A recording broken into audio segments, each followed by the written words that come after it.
Welcome. Let's just jump right into this, because the piece of history we're exploring today honestly sounds like pure sci-fi. Picture this. It's October 1815. The infamous Napoleon Bonaparte has just arrived at the incredibly remote island of Saint Helena to begin his exile. Now, a lot of historical accounts tend to fixate on his depressing, rat-infested life at his residence, Longwood House. But we're going to look at something way more thrilling today. We're diving into the most expensive, obsessive, and extreme maritime security operation of the entire 19th century and the absolutely unbelievable underwater plot that was designed to beat it. So, the ultimate question facing French sympathizers at the time was literally this: how do you break an emperor out of an inescapable fortress? You've got to remember, Napoleon had already humiliated his captors once by escaping his previous exile on the island of Elba. The British were absolutely determined not to let history repeat itself, so they completely locked down the surface of the ocean. They turned it into an impenetrable wall. To even stand a chance at rescuing Napoleon, conspirators realized they couldn't go over the blockade and they couldn't go through it. They had to look down. They had to go below the waves. Section 1. The Fortress Geographical Nightmare. Okay, to really understand why this plot had to be so extreme, we first have to understand the geography. 1,200. That's the number of miles stretching between St. Helena and the nearest coast of Africa. And if you looked in the exact opposite direction, it was 1,800 miles from South America. St. Helena isn't just an island. It is basically a jagged volcanic rock jutting out of the brutal South Atlantic. The sheer isolation of this place made it an absolute geographical nightmare for an escape attempt. Geography alone made it a natural fortress, but the British Royal Navy, yeah, they took absolutely no chances. Moving on to Section 2, The Matrix, Maritime Security. Now, what's really interesting here is that the British didn't just drop Napoleon on a remote rock and hope for the best. No, they implemented this overwhelming, multi-layered security apparatus, essentially treating this tiny island like it was a heavily blockaded enemy port. They built what became a true maritime ring of steel, operating on 3 distinct layers. First up, you had the Permanent Squadron. This was a dedicated fleet of massive Royal Navy warships that literally circled the island 24 hours a day, 365 days a year. Second, there was the wind trap. Saint Helena sits squarely in the path of the southeast trade winds. That meant any ship trying to approach the island had to fight the wind, making them incredibly slow and super easy for the British to spot. On the flip side, any escaping ship had only one viable direction to sail, so British cruisers could easily anticipate their route and intercept them. And third, the island garrison. And speaking of that garrison, it was massive. We're talking over 2,000 British soldiers packed onto this tiny speck of volcanic rock.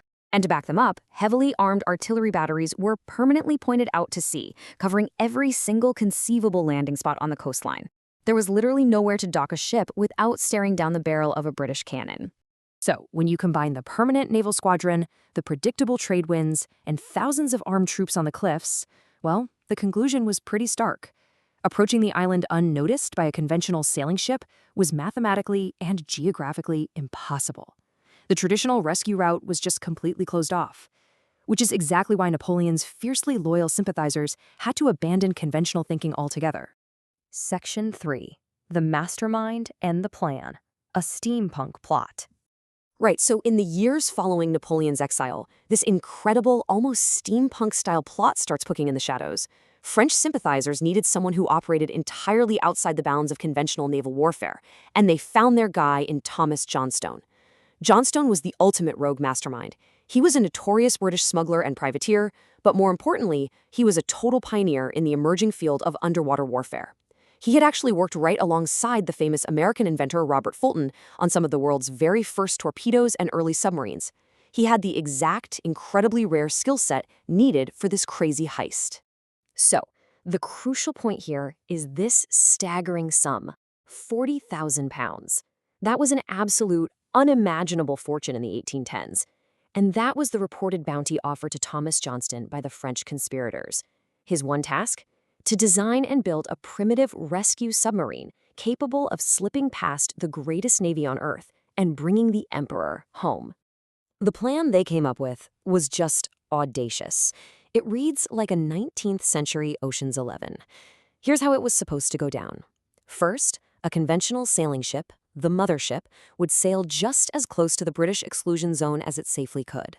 Second, under the pitch-black cover of night, Johnston's hand-cranked submarine would be deployed, diving straight beneath the waves and completely bypassing the surface blockade.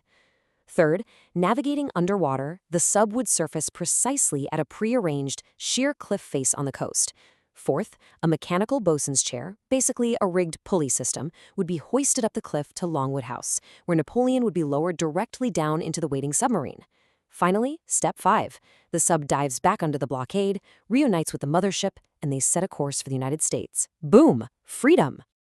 Which brings us to Section 4. The verdict. Did it actually happen? Look, it was a brilliant, breathtaking plan, but historians still fiercely debate whether this futuristic machine was ever actually built. When we dig into it, two main theories emerge. On one hand, we have the British bribery theory. Some accounts strongly suggest that the incredibly well-connected British Secret Service caught wind of the plot early on, and they just paid Thomas Johnston double his £40,000 bounty to walk away. On the other hand, there's the primitive technology theory. A lot of experts argue that, regardless of funding, underwater engineering in the 1810s was simply too primitive to survive the crushing depths and sweeping, violent currents of the South Atlantic. It might have just been physically impossible to pull off. And this brilliantly illustrates a fascinating truth. It almost doesn't matter if the submarine was ever fully built. Just the existence of the plot forced the British Admiralty into this state of paranoia. They had to take the threat seriously, which added this bizarre, almost sci-fi element to their blockade strategy. They weren't just watching the horizon anymore. They were suddenly forced to worry about what might be creeping beneath the water's surface.